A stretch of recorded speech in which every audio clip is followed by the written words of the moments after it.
গল্প ছবি ইউটিউব চ্যানেলে আপনাদের স্বাগতম। ধারাবাহিকভাবে আমরা পড়ছিলাম আব্দুল্লাহ ইবনে মাহমুদের ইহুদি জাতির ইতিহাস।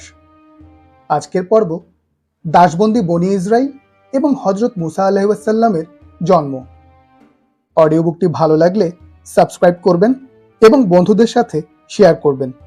ধন্যবাদ। ইসরাইল আলাইহিস সালাম বলতে যাকে বোঝানো হয় তিনি হলেন নবী হযরত ইয়াকুব আলাইহিস সালাম, হযরত ইউসুফ আলাইহিস সালামের পিতা। হযরত ইউসুফ আলাইহিস সালামের উচ্চ পদে আসীন হবার সুবাদে তিনি সপরিবারে তার পিতাকে মিশরে বসবাসের সুযোগ করে দেন। সেই জায়গার নাম ছিল গোশেন। কিভাবে মিশর রাজের অনুগ্রহ থেকে বঞ্চিত হওয়া শুরু করলো বনি ইসরাইল আর মুসা আলাইহিস সালামের জন্মের ঘটনার সূত্রপাত এই কাহিনীর কোন পর্যায়ে? হযরত ইয়াকুব আলাইহিস সালাম যখন মিশরে গিয়েছিলেন তখন তার বয়স ছিল 130 বছর। ইহুদি হিসেব তাই বলে। তিনি মিশরে জীবিত ছিলেন 17 বছর। সেক্ষেত্রে মৃত্যুর সময় তার বয়স হবার কথা 147 বছর, কিন্তু ইহুদি সূত্রে তার মৃত্যুকালীন বয়স 140 উল্লেখ করা হয়, যা ভুল বলে উল্লেখ করেন ইবনে কাসির রাদিয়াল্লাহু তাআলা আনহু তার আল বিদায়া ওয়ান নিহায়া গ্রন্থে। ইউসুফ আলাইহিস সালাম চিকিৎসকদের বললেন তার বাবার মরদেহ দাফনের জন্য প্রস্তুত করতে। ইবনে কাসির রাদিয়াল্লাহু তাআলা আনহু বর্ণনা করেন চিকিৎসকেরা 40 দিন সময় নেন কাজটি করতে, আর 70 দিন পর্যন্ত শোক পালন করা হয় মিশরে।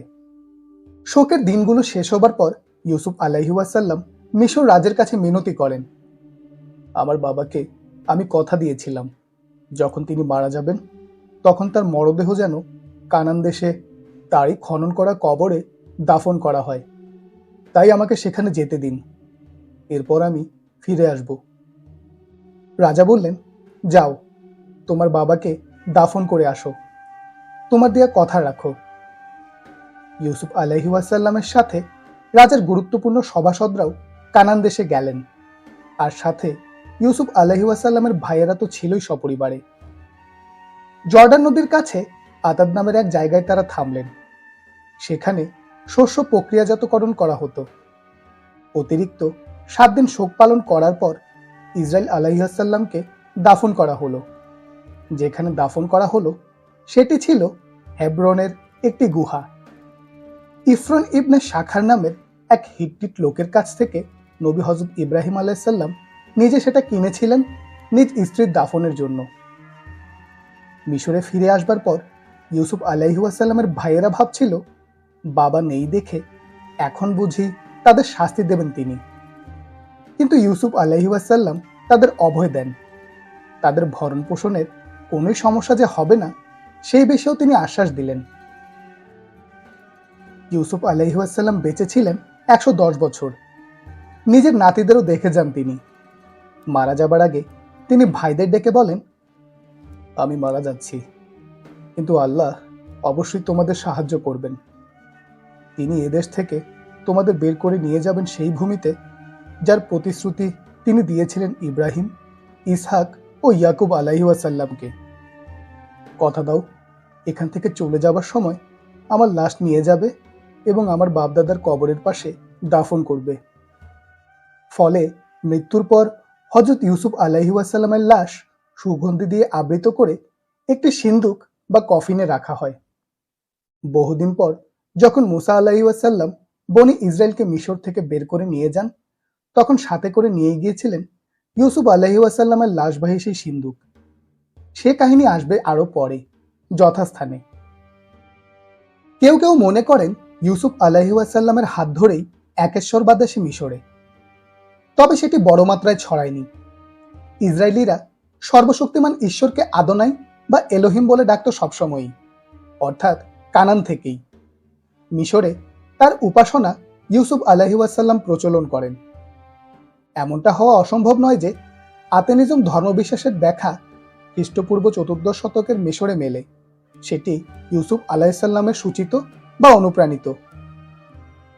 ফারাও চতুর্থ আমেনহোতেপ, যিনি নিজের নাম ধারণ করেন আখেনাতেন, এর প্রবর্তন করেন বলে জানা যায় ইতিহাসে। অন্য সকল দেবদেবী বাদ দিয়ে সূর্য দেবতা রায়ের আরেক রূপ আতেনের একক উপাসনা চালু করেন তিনি। তিনি ছিলেন আদি ও সর্বোচ্চ দেবতা মিশরীয় ধর্মে। ২০ বছর পর্যন্ত একেশ্বরবাদী ধর্ম আতেনিজম ছিল মিশরের রাজধর্ম। আখেনাতেন তার শাসনের ৫ম বর্ষে এ ধর্ম চালু করেন। প্রথম দিকে অবশ্য অন্য দেবদেবীর উপাসনার অনুমতি দিতেন। তিনি তার নতুন রাজধানী করেন আজকের আমানা নামের জায়গায়। নাম দেন তিনি আখেতাতেন, যার মানে আতেনের দিগন্ত। ৯ম বছরে গিয়ে তিনি আতেনকে একমাত্র দেবতা হিসাবে ঘোষণা করেন, যিনি হলেন সর্বশক্তিমান ঈশ্বর, আর তিনি নিজে হবেন ঈশ্বরের সাথে মর্তের সংযোগ। তিনি মূর্তি নিষিদ্ধ করেন, কারণ অদেখা ঈশ্বর আতেনের কোনো জানা মূর্তি হতে পারে না। আতেনকে বোঝাতে সূর্যের আকৃতির একটি ডিস্ক ব্যবহার করা হতো। তার সময় আতেনের জন্য যে শ্লোক পাঠ করা হতো সেটি ছিল, হে একক ঈশ্বর, যিনি ছাড়া আর কেউ নেই, o soul God beside whom there is none. তবে এরপর তিনি নিজেকে আতেনের পুত্র বলে ঘোষণা করেন এবং সকলকে অনুপ্রাণিত করেন তার উপাসনা করতে। আদেশ বলা যায় না ঠিক।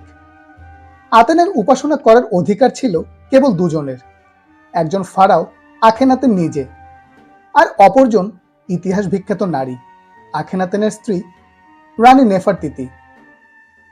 এর পরে শাসকেরা এসে আগের বহু দেবতার ধর্মে ফেরত যান এবং আতেনিজম সংক্রান্ত ফারাওদের রেকর্ড মুছে ফেলেন। আতেনের প্রতি বছর পাসওভারের সময় বিশ্বব্যাপী ইহুদিরা স্মরণ করে থাকে মুসা আলাইহিসসালামের নেতৃত্বে বনি ইসরায়েলের মিশর থেকে পরিত্রাণের ঘটনা। কিন্তু ইতিহাস আর প্রত্নতত্ত্ববিদ্যায় বনি ইসরায়েলের আদৌ মিশরে থাকার প্রমাণ নেই। লোহিত সাগর দুভাগ করে পেরিয়ে যাবার ঘটনা তো পরের কথা।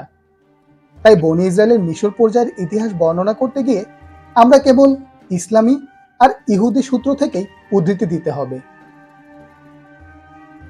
নীল নদের বাৎসরিক বন্যায় বেশ ভালো ফসল হতো মিশরে। তাই দুর্ভিক্ষের সময় আসলেই নানা দেশ থেকে মানুষ মিশরে এসেছিল, সেটা আমরা জানতে পারি ইতিহাস থেকেই। এবং এদের মাঝে কেউ কেউ যে সেমেটিক ছিলেন তাও সত্য। বিশেষ করে কানান দেশ থেকেই তারা আগত। তাছাড়া নানা উপায়েই কানান দেশিরা স্থান করে নেয় মিশরে। যেমন একটি প্যাপিরাসে আমরা পাই এক মিশরীয় ধনাঢ্য ব্যক্তির কথা, যার ৭৭ জন দাসের মাঝে ৪৮ জন ছিল সেমেটিক বা সামদেশীয়। তাওরাতে হিব্রু দাসদের ঠিক যেভাবে চাবুকের আঘাতে জর্জরিত হবার কাহিনী আছে, মিশরীয় প্যাপিরাস বলৌনা ১০৯৪-তে ঠিক সেরকম নির্যাতনের কাহিনী আছে, যেখানে ২ পলাতক দাস ধরা পড়বার পর নির্যাতন করা হয়েছিল। তাওরাতের বিবরণের সাথে সেই ঐতিহাসিক বিবরণের মিল পাওয়া যায়। ৩২০০ বছর আগের প্যাপিরাস ষষ্ঠ আনাস্তাসিতে দেখা যায় মিশরীয় কর্তৃপক্ষ কিভাবে এদম থেকে আসা একদল যাযাবর সেমেটিককে পিথমের হ্রদে গবাদি পশু নিয়ে যেতে দেয়। সেই সেমেটিকরা নাকি ইয়াহওয়ের উপাসনা করত। ইয়াহওয়ে হলো ইহুদি ধর্মে সর্বশক্তিমান ঈশ্বরের নাম। এরপর ৩২২৬ বছর আগের মারেনেপ্তা ফলকে লেখা দেখা যায়, ইসরায়েল ধ্বংস হলো, তাদের বীজ আর নেই। যাই হোক, এর বেশি প্রমাণাদি আসলে নেই। ইসরায়েল নামটা ইয়াকুব আলাইহিসসালামের জীবদ্দশায় কিংবা তার মারা যাবার অব্যবহিত পরে খুব প্রচলিত হয়ে যায় কিনা সেই বিষয়ে নিশ্চয়তা না থাকলেও মিশরে যে তখনও এ নাম বিখ্যাত হয়নি সেটা নিশ্চিত। তখন মিশরে বনি ইসরায়েলদের ডাকা হতো হিব্রু জাতি বলে।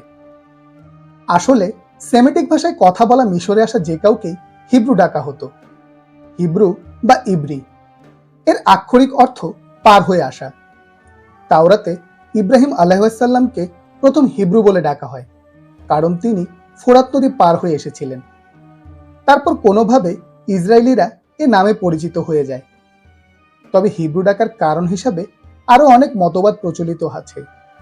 উল্লেখ্য, তাদের ভাষাকেই হিব্রু ভাষা বলা হয়, আরবিতে যাকে ইব্রানি ভাষা বলে ডাকা হয়। ফারাও শব্দে আসা যাক। প্রাচীন মিশরের ফার্স্ট ডাইনেস্টি থেকে রোমানরা ৩০ সালে মিশর অধিকার করে নেওয়া পর্যন্ত যত সম্রাট ছিলেন সবাইকে এখন ফারাও উপাধি দেওয়া হয়। কিন্তু মজার ব্যাপার, আজকে যাই বলা হোক না কেন, মোটামুটি 1200 খ্রিস্টপূর্ব সাল থেকে আসলে ফারাও উপাধি দিয়ে ডাকা শুরু হয় মিশর রাজাদের। অদ্ভুত হলেও সত্য, ফারাও বলতে কিন্তু আক্ষরিকভাবে মানুষটাকে বোঝায় না, বোঝায় মানুষটি যেখানে থাকেন। অর্থাৎ মূল শব্দের অর্থ আসলে প্রাসাদ, কিন্তু বোঝাতো প্রাসাদের মালিক রাজাকেই। দ্বাদশ ডাইনেস্টি বা সাম্রাজ্য থেকে শব্দটা এমনভাবে লেখা শুরু হয় যার পূর্ণ অর্থ দাঁড়ায় মিশরীয় ভাষায় প্রাসাদ বেঁচে থাকুক দীর্ঘদিন। নিউ কিংডমের তৃতীয় থুতমোস থেকেই আসলে সরাসরি ফারাও উপাধি দিয়ে বোঝানো হতে থাকে সম্রাটকে।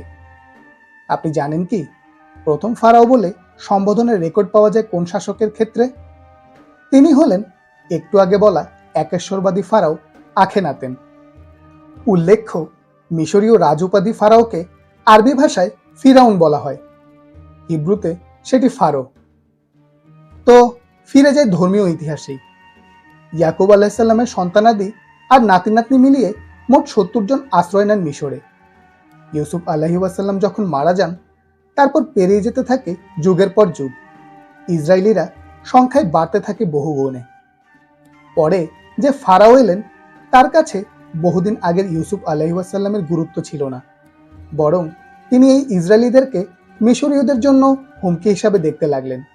বললেন, দেখো, ইসরায়েলিরা সংখ্যায় অনেক বেড়েছে, এখনই তাদের ব্যবস্থা করতে হবে একটা, না হলে তাদের সংখ্যা আরো বেড়ে যাবে। যুদ্ধ লাগলে দেখা যাবে তারা শত্রু দেশের পক্ষে যোগ দিয়েছে। ফারাওয়ের নির্দেশে তখন মিশরীয়রা ইসরায়েলিদের দাসে পরিণত করতে লাগলো। তাদেরকে দিয়ে বানানো হলো পিথম আর রামেসিস নামের শহর। কিন্তু যতই নির্যাতন চলুক না কেন, ইসরায়েলিদের সংখ্যা বেড়েই চলল। মিশরীয়রা একদমই দয়া দেখাতো না তাদের, কঠিনতম কাজগুলো তাদের দিয়ে করাতো। দুজন হিব্রু নারীর কথা পাওয়া যায়, নাম ছিল তাদের শিফরা আর পুয়া। তারা ধাত্রী ছিল। ফারাও তাদের ডেকে পাঠালেন, বললেন তারা যেন মেয়ে শিশুদের বাঁচতে দেয়, কিন্তু ছেলে হলে মেরে ফেলে। কিন্তু তারা সেটা করল না। ফারাও যখন তাদের আবার তলব করলেন, তারা উত্তর দিল, হিব্রু নারীরা মিশরীয় নারীদের মতো না, আমরা পৌঁছানোর আগেই তাদের বাচ্চা হয়ে যায়। ইবনে আব্বাস রাদিয়াল্লাহু তাআলা আনহু থেকে আল বিদায়া ওয়ান নিহায়া গ্রন্থে বর্ণিত আছে, ফারাও স্বপ্নে দেখলেন এক অগ্নিশিখা এসে মিশরের বাড়িঘর ও কীর্তিদের সকলকে জ্বালিয়ে পুড়িয়ে দিল, কিন্তু মিশরে থাকা ইসরায়েলিদের কোনো ক্ষতি করল না। ফারাও জেগে উঠে ভীত হয়ে পড়লেন। জ্যোতিষী ও জাদুকরদের কাছে স্বপ্নের ব্যাখ্যা জানতে চাইলেন। তারা তখন বললেন, এক যুবক বনি ইসরায়েলের জন্ম নেবে এবং তারই হাতে মিশরবাসী ধ্বংস হবে, কিংবা ফারাও ধ্বংস হবেন। তখন ফারাও নির্দেশ দিলেন, প্রত্যেক হিব্রু শিশু বালককে নীল নদে ফেলে দিতে হবে, কিন্তু প্রত্যেক হিব্রু মেয়ে শিশুকে বাঁচতে দিতে হবে। কিন্তু সভাসদরা বলল, তাহলে সমস্যা হয়ে যাবে, দাসের অভাব পড়বে। তাই আদেশ দেয়া হলো, 1 বছর মারা হবে, পরের বছর মারা হবে না। মুসা আলাইহিসসালামের ভাই হারুন আলাইহিসসালাম সেই বছর জন্মগ্রহণ করেন, যে বছর মারা হয়নি ছেলেদের। এরকম হত্যাযজ্ঞ চলাকালীন এক সকালেই ফারাওয়ের প্রাসাদের ঘাটে নদীর জলে এসে ভিড়ল এক ঝুড়ি, আর তাতে ফুটফুটে এক ছেলে শিশু। পবিত্র কুরআন অনুযায়ী ফারাওয়ের পরিবারের কেউ সেই ঝুড়িটি তুলে নিল পানি থেকে। অতঃপর ফিরাউন পরিবার মুসাকে কুড়িয়ে নিল, যাতে তিনি তাদের শত্রু ও দুঃখের কারণ হয়ে যান। নিশ্চয় ফিরাউন, হামান ও তাদের সৈন্যবাহিনী অপরাধী ছিল। ইহুদিদের বক্তব্য, অর্থাৎ তাদের তাওরাত অনুযায়ী ফিরাউনের পরিবারের সদস্য ছিল ফিরাউনেরই মেয়ের দাসী। কিন্তু তাফসির ইবনে কাসিরে উল্লেখ করা আছে, পরিবারের সদস্য বলতে ফিরাউনের নিজ স্ত্রীর দাসীদের বোঝানো হয়েছে। দাসীরা শিশুটিকে কুড়িয়ে নিয়ে যায় ফিরাউনের স্ত্রীর কাছে। নাম তার আসিয়া বিনতে মুজাহিস। তিনি দেখেই বুঝতে পারেন এ এক হিব্রু শিশু। ফিরাউনের চোখে যা জম। তাই ফিরাউনের স্ত্রী আসিয়ার ইচ্ছে শিশুটিকে রেখে দেবার, লালন পালন করবার। কিন্তু ফিরাউনকে যে বোঝাতে হবে। তাওরাত জানায় তখন শিশুটির নাম রাখা হয় হিব্রুতে মোশে, আরবিতে যার উচ্চারণ মুসা। বনি ইসরায়েলের ভাষা হিব্রুতে শব্দটির অর্থ ছিল তুলে আনা। আমি তাকে পানি থেকে তুলে আনলাম। ফিরাউনের তখনও জানা ছিল না যে শিশুকে হত্যা করতে মিশরে এত রক্তের বন্যা বয়ে গেল। সেই শিশুটি বড় হয়ে উঠবে তারই ঘরে, রাজকীয় হালে, বেড়ে উঠবে রাজপুত্র হয়ে। কিন্তু মুসা আলাইহিসসালামের পিতামাতার দিক থেকে ঘটনাটা কিভাবে ঘটেছিল? ইতিহাসের ফলকে কি মুসা আলাইহিসসালামের নাম আছে কোথাও খোদাই করা?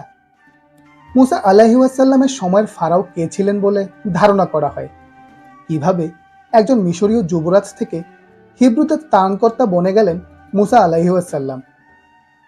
এবার আসা যাক প্রশ্নোত্তরের পালায়। কিপ্তি কি?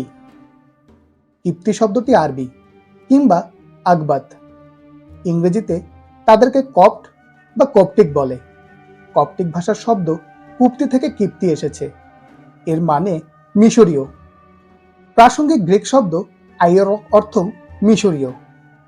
এ অধ্যায়ের ঘটনায় কিপ্তি বলতে মিশরে বসবাস করা আদি বাসিন্দাদের বোঝানো হয়েছে, কানান বা কেনান থেকে আসা হিব্রুদেরকে নয়। হিব্রুদের থেকে আলাদা করে বলবার জন্যই তাদের কিপ্তি ডাকা হয়। তবে বহু পরে মুসলিমরা মিশর বিজয় করবার পর থেকে মিশরীয় খ্রিস্টানদেরকে কেবল কিপ্তি বা কপ্ট বা কপ্টিক খ্রিস্টান ডাকা হয়ে থাকে।